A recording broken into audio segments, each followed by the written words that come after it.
Frente a esta corriente encontramos la defendida por el zar, la baja nobleza y los josefianos, y que tenían como concepto central la idea de Moscú como tercera Roma. Tras la conquista de Constantinopla no tenía sentido, afirmaban, que Moscú siguiera subordinada eclesiásticamente a ella. Moscú se debía alzar entonces como un centro eclesiástico propio en pie de igualdad con Occidente. Y además tenía la legitimidad, incluso dinásticamente, tras casarse Iván III con Sofía Paleóloga, la sobrina del último emperador de Bizancio, para considerarse la sucesora de Constantinopla y la sucesora de Roma y de Constantinopla, lo que se conoce como translatio imperii, la transmisión del imperio, la idea de que la legitimidad para ser emperador no surge de la nada, sino que se hereda o se recibe de su anterior legítimo propietario. Es un concepto que usó también el Sacro Imperio Romano Germánico. Esta legitimidad se va a plasmar, por ejemplo, en un texto llamado La narración sobre los príncipes de Vladimir, que va a entroncar dinásticamente a los príncipes rusos con el primer emperador romano, Augusto, lo que va unido simbólicamente al hecho que fue bajo su reinado cuando nació Jesucristo. El autor de la narración da la versión de que Riurik procedería de tierras prusianas, que habrían sido fundadas por Prus, que habría sido un hijastro de Augusto. Algunos identifican a este Prus con Druso el Mayor, llamado el Germánico, que luchó contra tribus al este de Renania, lo cual evidentemente no puede coincidir con los datos históricos. Pero ya vemos, entonces este Riurik habría venido no de tierras escandinavas, según esta idea, sino de tierras prusianas, ¿no? Para poder entroncarlo con Augusto de alguna manera. Uno de los autores que va a defender también la idea de la tercera Roma es el monje Filofie, quien en su epístola contra las profecías astrológicas de Nicolaus Bülow y con la exposición de la teoría de la tercera Roma, rechaza la influencia de los astros, la astrología, en los hombres, defendida por Nicolaus Bülow. Hay que tener en cuenta que antiguamente la astrología no se entendía como algo contrario a las enseñanzas del cristianismo. El propio Alfonso X fue muy aficionado, y en su libro de las cruces pues podemos leer: et por el que leyera, et cada un sabio lo afirma, el dicho de Aristóteles que dice que los cuerpos de yuso, que son los terrenales, se mantienen, se gobiernan por los movimientos de los cuerpos de suso, que son los celestiales, por voluntad de Dios. Además, en aquellos tiempos todavía no había una distinción entre astronomía y astrología, ¿no? Bueno, y va a apoyar Filofie la idea de Moscú como tercera Roma. Dice literalmente: el actual imperio ortodoxo de nuestro luminosísimo soberano, que ocupa el altísimo trono, el cual en todo el orbe es el único emperador de los cristianos y director de las riendas de los santos tronos de Dios, de la Santa Iglesia Universal Apostólica, que, en lugar de la romana y de la constantinopolitana, está en la ciudad de Moscú, salvada por Dios, tras haber conquistado todos los imperios cristianos ortodoxos. Dice también: sabe, amante de Cristo y Dios, que todos los imperios cristianos se han unido al final en el único imperio de nuestro soberano, según los libros de los profetas, es decir, el imperio romano, porque dos Romas han caído, pero la tercera está firme y no habrá una cuarta. Esta última frase es muy famosa y unos conceptos centrales y repetidos de los defensores de Moscú como tercera Roma. Las dos primeras Roma y Constantinopla, habrían caído por apartarse de la fe verdadera y por sus pecados. Además, con la conquista de Serbia y Bulgaria, que habrían pretendido también ser continuadores de Constantinopla, Moscú habría quedado como centro único de la ortodoxia. El tema será continuado posteriormente por el pseudo-Filofie, llamado pseudo-Filofie, el autor de epístola acerca de la rectificación de la señal de la cruz, escrita hacia los años 20 del siglo XVI, que viene a ser también una suerte de espejo de príncipes, hemos hablado antes de esto, o instrucción para el zar, a quien el autor llama emperador. En ella leemos, por ejemplo, literalmente: que sepa tu soberanía, piadoso emperador, que todos los imperios ortodoxos de la religión cristiana se han unido en tu solo imperio. En todo el universo solo tú eres el emperador de los cristianos. Y ya eso muy unido a las cuestiones políticas. En el plano ya religioso eclesiástico tenemos frente a los Mstirateli, que antes he hablado de ellos, los josefianos, con Joseph Volotsky a la cabeza, quienes conferían una mayor importancia a las formas y a la ritualización, apoyaban el poder del monarca y la subordinación de la Iglesia al poder terrenal, defendían la persecución, tortura y ejecución de los herejes, identificaban los preceptos divinos y las normas civiles. Para ellos vendrían a ser pues prácticamente lo mismo, ¿no? Estas ideas posteriormente serían fundamentales para justificar la ideología imperial rusa. Ya en la segunda mitad del siglo XVI, con el reinado de Iván IV el Terrible, que reinó entre 1547 y 1584, coronado como zar, el poder del monarca se alzaría como absoluto frente a los boyardos y cualquier intento de limitación de dicho poder, sobre todo después de 1560. Ya vemos, cuando muere su primera esposa, ya vemos que él cambia y se hace todavía más duro en su política. Uno de los principales ideólogos de estos principios es Iván Pirsvietov, quien en su Gran Súplica, una obra que se llama Gran Súplica, retomaría las ideas de los josefianos y vendría a apoyar las aspiraciones de la pequeña nobleza guerrera, los guerreros, la burguesía y el campesinado libre, defendiendo la superioridad del zar y del Estado frente a la visión más localista y preocupada solo por sus intereses de los boyardos. Él usa, por ejemplo, el símil de los magnates de la época del emperador Constantino, que habrían provocado al final la ruina de su imperio, además de defender la idea de Moscú como tercera Roma. Palabras suyas son: es necesario que un soberano tan poderoso recoja los ingresos de todo el Estado en su tesoro y que utilice el tesoro para alegrar el corazón de los guerreros. Y también podemos leer: al guerrero que juegue con valentía el juego mortal contra el enemigo y defiende firmemente la fe cristiana, hay que rendirle honores, alegrarle el corazón y pagarle más dinero del tesoro real. El emperador debe inclinar su corazón hacia estos guerreros, acercarlos a su trono. Tiene en mente a esta baja nobleza guerrera. Frente a este poder absoluto del zar, se alzarían los boyardos. Estamos hablando ya de la segunda mitad del siglo XVI, con Iván IV. Se alzarían los boyardos, la alta aristocracia. Uno de sus representantes más conocidos es Andrei Kurbsky. Andrei Kurbsky, quien vivió aproximadamente de 1528, habría nacido, hasta 1583 cuando muere, exiliado a Lituania para huir de la represión de Iván el Terrible. Kurbsky intercambia con el zar una serie de cartas en las que cada uno defendía su postura con unos planteamientos cercanos a un auténtico proceso judicial. Tiene un lenguaje bastante cercano al proceso judicial.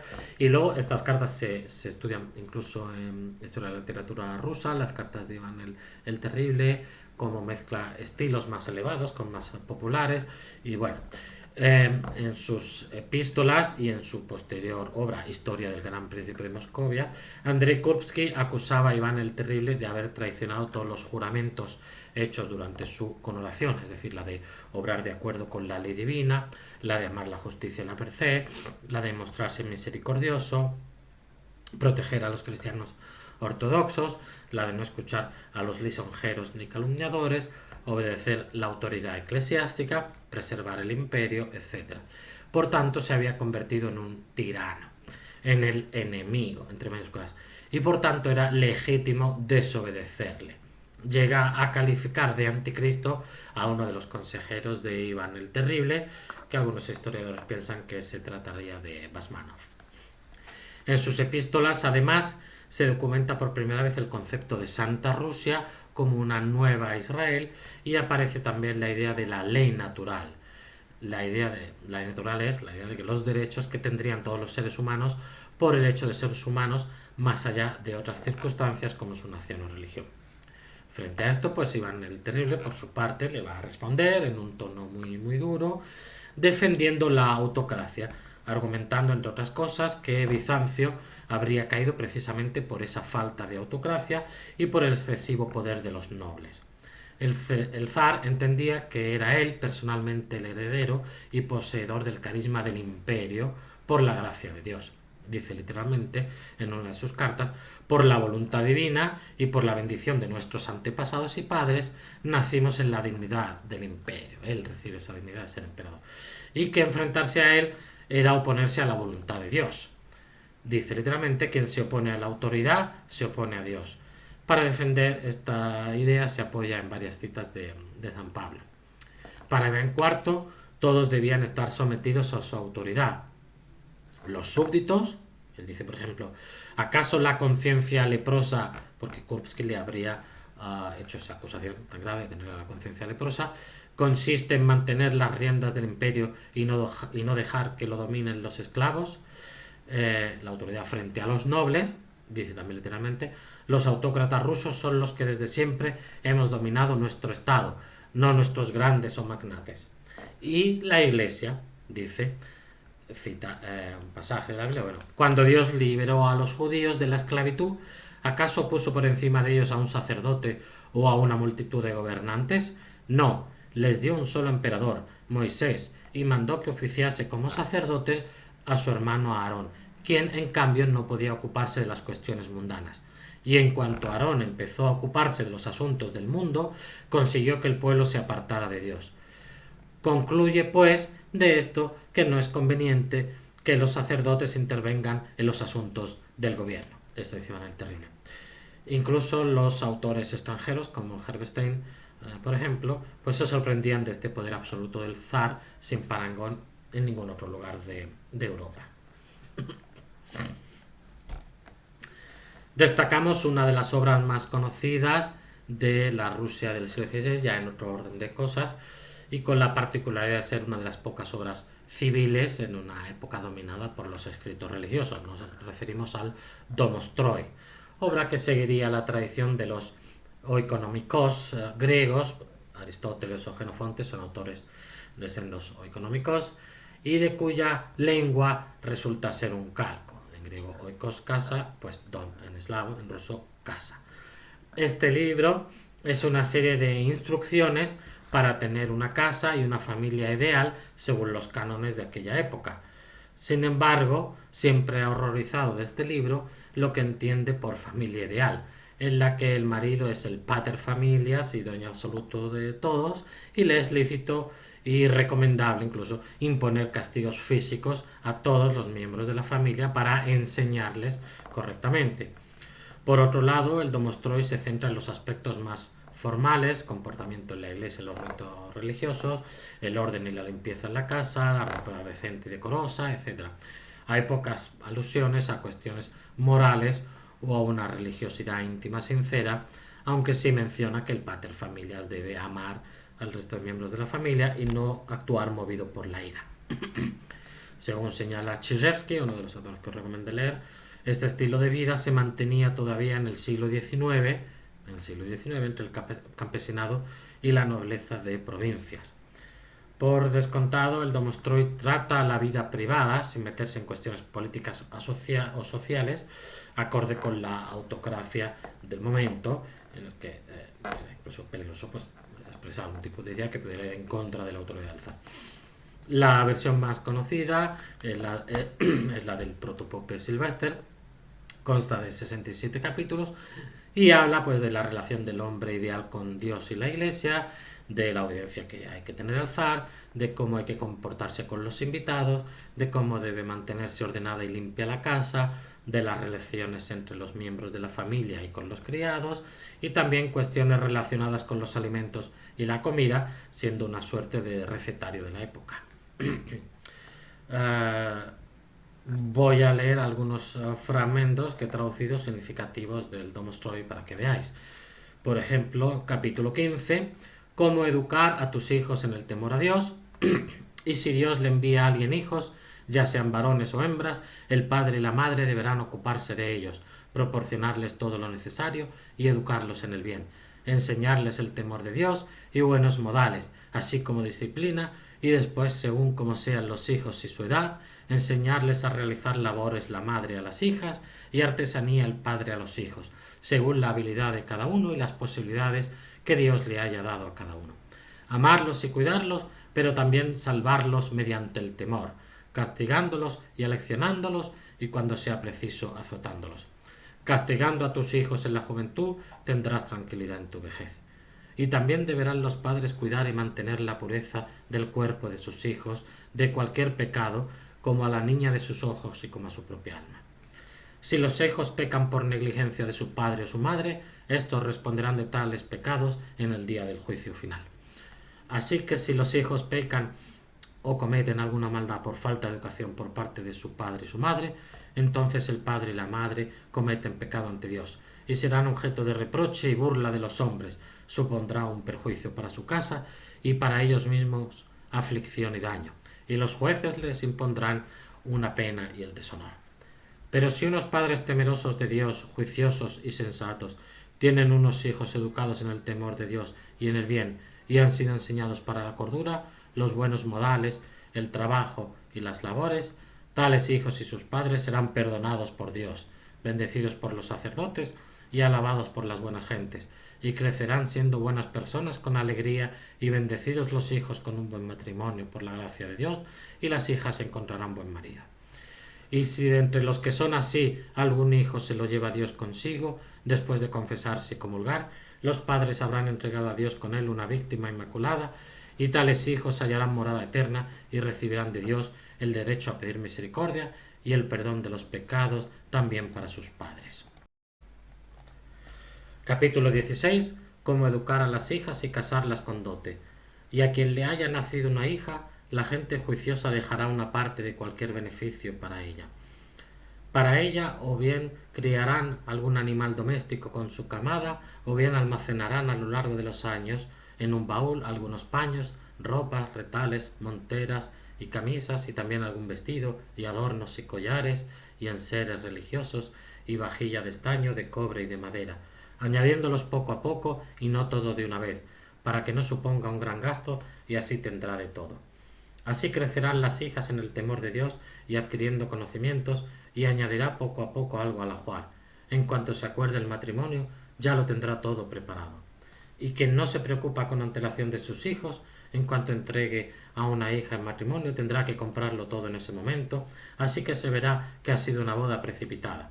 Y si fuera la voluntad de Dios que esta hija muera, celebrarán las exequias por su alma con este ajuar y orarán por ella, y lo usarán para dar limosnas. Y si se tienen otras hijas, habrá que actuar del mismo modo. Capítulo 17. Cómo aleccionar a los hijos y enseñarlos mediante el temor. Castigando a tus hijos en la juventud, tendrás tranquilidad en tu vejez, y con ello purificarás tu alma. Y no lamentes azotar a un niño. Si le pegas con una vara, no se va a morir, sino que será más fuerte, porque castigándole su cuerpo lo estás librando de la muerte. Si tienes hijas, sé estricto con ellas, porque así protegerás su cuerpo de cualquier peligro. Y tú no tendrás que avergonzarte si tu hija te es obediente. No será culpa tuya si por estupidez pierde su virginidad y lo descubren tus conocidos y quedas avergonzado ante la gente. Porque si das en matrimonio a una hija honesta, es como si hubieras realizado una gran acción y serás digno de alabanza ante cualquiera. Nunca tendrás queja de ella. Y si amas a tu hijo, azótalo con frecuencia y después será merecedor de tus alabanzas. Castigando a tu hijo en su juventud, te alegrarás por él después en la madurez. Y entre gente malvada sí podrás alabarlo y tus enemigos te envidiarán. Educa a tus hijos con prohibiciones y hallarás paz y bendiciones. No le sonrías cuando juegues con él. Si eres débil en lo pequeño, sufrirás en lo grande y lo lamentarás, y en el futuro será como si te clavaras astillas en tu alma. Y no le des rienda suelta en la juventud, sino que has de romperle las costillas mientras está creciendo. Pero si siendo duro con él no te obedece, no será una carga ni una enfermedad del alma, ni la ruina para tu casa, ni una pérdida de tus propiedades, ni un reproche por parte de tus vecinos, ni burla de tus enemigos, ni serás castigado por las autoridades, ni recibirás un disgusto. Y por último, pues el capítulo 38, un fragmento, cómo mantener el orden en la limpieza en casa. He aquí por qué en las buenas familias una esposa hacendosa tiene siempre su casa limpia y ordenada, todo guardado y en su sitio, y limpio y siempre barrido. Cuando todo está en orden es como entrar en el paraíso. Por todo esto y por cualquier otro menester doméstico, la esposa debería ella misma controlar y enseñar a los criados y a los hijos a hacerlo todo bien y rápido, y a quien no haga caso de palabra, azotarlo. Y si ve el marido que la mujer o los criados no tienen todo en orden tal y como se ha expuesto en este libro, debe indicar y enseñar con buenos consejos. Si ella entiende, eso será todo lo que haya que hacer, y deberá amarla y alabarla. Pero si la esposa no aprende a hacerlo como debe, y no hace todo esto, y no sabe nada de esto, y no enseña a los criados cómo hacerlo, el marido debe enseñar a su mujer y hacerla entrar en razón paso a paso de manera firme. Y cuando haya mostrado cómo debe hacerse, perdonar y reprochar y reprender amorosamente, y haciendo entrar en razón. Pero ni el marido debería enfadarse con la esposa, ni la esposa con el marido, sino vivir siempre en amor y armonía. Y castigar y azotar a los criados e hijos en función de la gravedad del asunto. Y después de castigarlos, quejarse. La señora de la casa debería tener una conversación con los criados, entonces podrá confiar en los criados. Pero si la esposa, el hijo o las hijas no entienden de palabra y rechazan lo que se les está enseñando, y no obedecen y no temen por ello, y no hacen lo que el marido, padre o madre les enseñan, entonces hay que azotarlos con el látigo en función de su falta. Pero no hay que pegarles delante de la gente, sino de manera privada, y castigarles y reprocharles su falta, y luego perdonarles, pero sin enojarse la esposa con el marido, ni el marido con la esposa. Y sea cual sea la falta, no hay que pegar nunca ni en los ojos, ni un puñetazo debajo del corazón, ni con patadas, ni pinchar nunca con un bastón, ni azotar con nada metálico ni de madera. Quien así pega produce muchos daños graves. Ceguera y sordera, deslocación de manos, pies y dedos, puede producir dolores de cabeza y pérdida de dientes. Y con mujeres embarazadas puede afectar al niño de sus entrañas. Bueno, fijaos algunos fragmentos de esta obra, tremendos, ¿no? Vamos a terminar hablando brevemente ya del siglo XVII. En el siglo XVII va a continuar la autoridad e incluso aprecio por parte del pueblo hacia el zar, a pesar de que algunas revueltas motivadas por carestía van a ser duramente castigadas por el zar. Digamos que el pueblo siempre le va a echar la culpa a esos subalternos del zar, manteniéndose la idea de la buena voluntad del zar, actitud que va a durar hasta el siglo XX. En esta época no van a aparecer nuevas concepciones políticas, el debate va a estar más centrado en cuestiones religiosas y eclesiásticas. Nos referimos principalmente al llamado cisma ruso de 1666. El cisma nace de los intentos de reforma de la Iglesia rusa promovidos por el zar Alexei y apoyados por una parte del clero y por ciertos teólogos venidos principalmente de Ucrania. En Moscovia no existía centros de enseñanza teológica. Y la figura más destacada de estos reformadores es la del patriarca Nikon, quien vivió entre 1605 y 1681. A pesar de que no era un hombre excesivamente erudito, desconocía, por ejemplo, la lengua griega. Las reformas de Nikon se iniciaron en 1653 y consistían, por ejemplo, las reverencias en la tierra se sustituyeron por inclinaciones a nivel de cintura. Junto a la cruz de 8 puntas se permitió la de 6 puntas. Se exigió que al santiguarse se emplearan 3 dedos unidos en lugar de solo 2, el índice y corazón.